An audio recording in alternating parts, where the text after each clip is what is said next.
Paul, we've just finished a wonderful event with you, with Anne Pettifor, John McDonnell, Eva Jasiewicz, Len McCluskey. Last night, Ian Lavery said that this was a revolution. Is it, and what does that mean? Look, I think actually the Labour government we want to install will be actually quite moderate on a world scale. It will do, things that are roughly equivalent to what we call Swedish social democracy.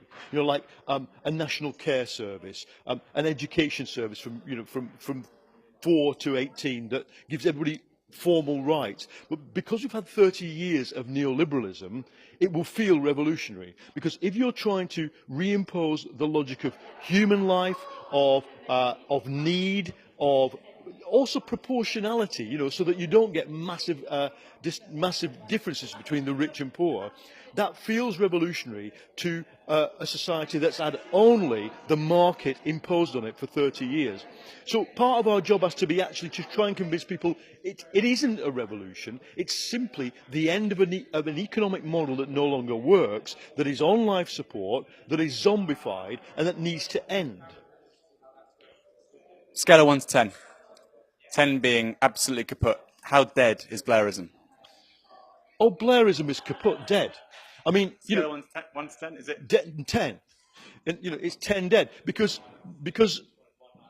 its remaining supporters, and there are a few sort of younger second-generation Labour MPs who just genuinely think it was a good idea. What they can't do is they don't have a theory of their own failure.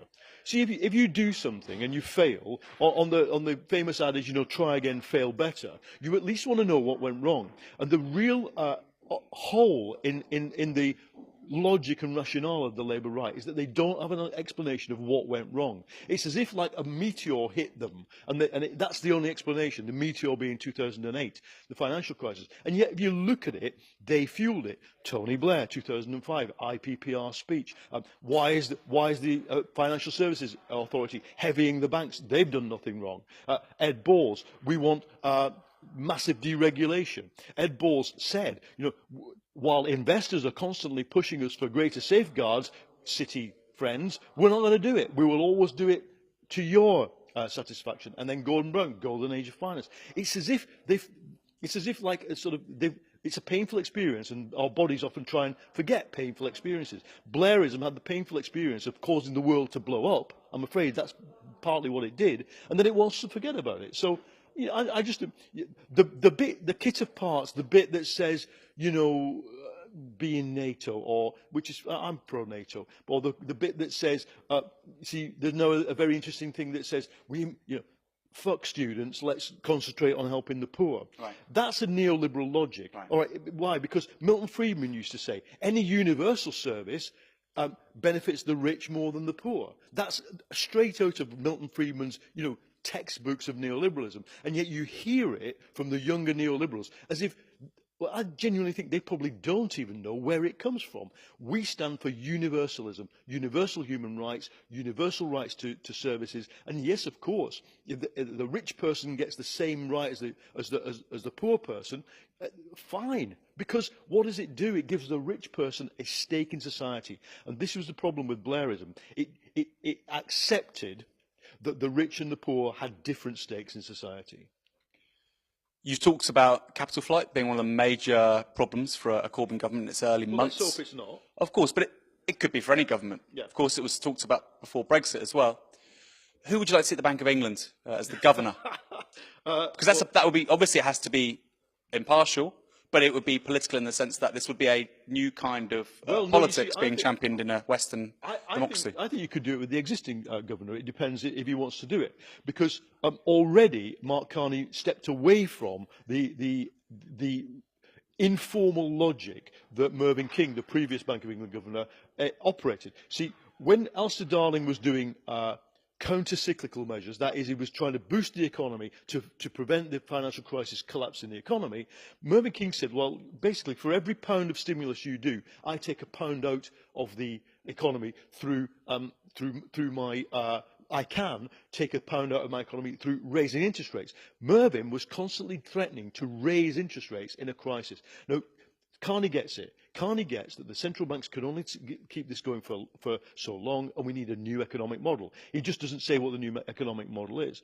But I do think, you know, John McDonnell announced today there's going to be this strategic investment board. What that's designed to do is to pull the Chancellor, the head of the Business and Investment Department, which I hope will become like a big economic management department, and the bank governor into a joint decision making that prevent one arm pulling a lever this way when the other is pulling it that way. You've got to pull all the levers at once, and central banks are effectively already arms of fiscal policy. They can remain independent, the governors can exercise judicious oversight, but they do have to understand that their role is to help us transition the economy to a very different a very different set of dynamics are running growth.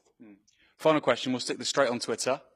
People may be watching what's going on, Labour Party conference, TWT, very inspired. I hope they are. What one or two books would you recommend to them? They're new to politics. Try and read this, stretch yourself, learn something you maybe feel uncomfortable or think you feel uncomfortable about, and maybe you know, build some knowledge. All right. I think it's so difficult because I think, you know, I would almost say you can almost not get this book, but it's called The Attack by Richard Tawney, who was a Labour sort of quite centrist, and he's often seen as the kind of godfather of Blairism in a way. But Tawney basically writes, the attack refers to when he got shot in World War I, he's lying in a trench thinking, I'm dead. And he comes out of that and he thinks, right, I'm going to change the world. And then the rest of it is, you know, quite obscure, but quite understandable arguments which say this: Labour either is a cause or it's nothing. Either it's an aim to transform society or it's going to just fail. And he goes through everything we know, you know, people who are, you know, you go into Parliament, then you're in the Lords, and he just goes like, we've got to stop this. We've got to have a, I mean, unfortunately at the time they used to use the word crusade, which we can't use, we shouldn't use. But he said either it's a crusade or it's nothing. And you can read that. I'd also say, take inspiration from the great stories, which are not fairy stories, but the great stories of people's experience in social transformation. And one thing that when I was in the Labour Party Young Socialists, we used to read a book called Out of the Night by a guy called Jan Valtin. And he'd been a youth in Germany during the German Revolution after World War I. And if you just he became a spy for the Soviet Union and all sorts of weird shit, basically. But read the life stories of people who've done it, because it makes you realise the one thing I keep here is the chant of the students and the workers on Tiananmen Square, yeah, in 1989. Do not fear tyranny. Never fear it. You can always defeat it. Legend. Thank you, Mike.